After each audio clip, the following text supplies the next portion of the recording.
The Pretenders and Brass in Pocket here on BBC Radio Suffolk. Georgy Jamieson with you this Sunday morning, sitting in for Luke Deal and with you until 10 o'clock. We've got some showbiz news with Connor coming up. We're also going to find out very shortly what's on the show with Sarah Lilly after 10. But this week on the evening show with John Wright, he's been sharing a final thought with Claire Jacobs, who blogs a single parent pessimist.co.uk. She's based in Brighton, but her fiancé is in Ipswich, and she's been reflecting on what they'll do in the future and around becoming a blended family with stepchildren and ex-partners, all to accommodate in their new world.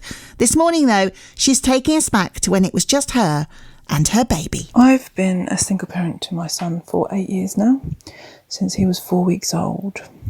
It wasn't a great start to our journey in many ways, but it's all we both know.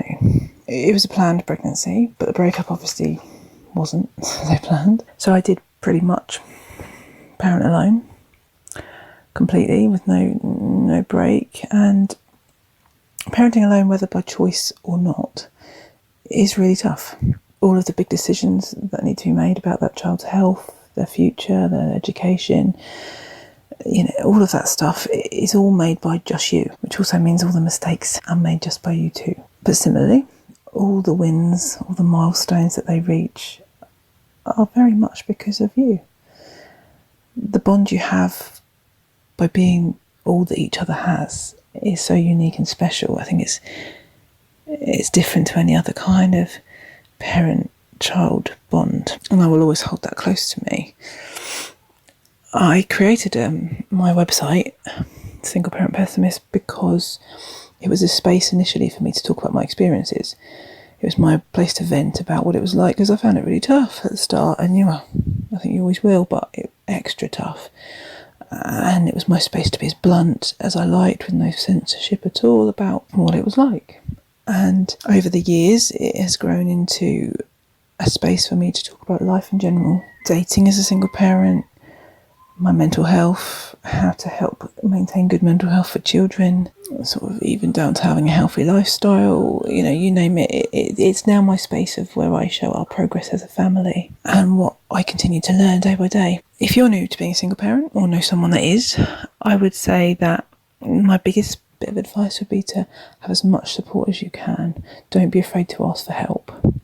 It doesn't make you weak. It doesn't make you a rubbish parent if you need to ask people just to look after your child overnight or for an hour so you can have a shower in peace and a cup of tea that's actually hot. We all need a break, even if it's just 10 minutes. We need that time to recharge so that we can be the best parent we can be for them. I don't have many friends, so I also find that I got a lot of my emotional support from online forums, so Facebook groups for single parents, and now Instagram has actually built quite a good community for single parents on a lot of the single parent hashtags, which I find really helpful and sometimes comforting. Self-care is hugely important. Learning to love yourself even when you make mistakes as a parent or as a person. Some mistakes can really cut you up, but you still need to love yourself and realise you're human. That helps us to teach our children how to grow up with the same sort of self-love and positive self-worth. Because how can we expect them to get into good relationships and allow themselves to be loved and treated right? We don't role model this to them when they're little. This song that I've chosen is the song that I used to play most days while I was pregnant. It was my baby bump song. I used to sing it to him while he was in the womb.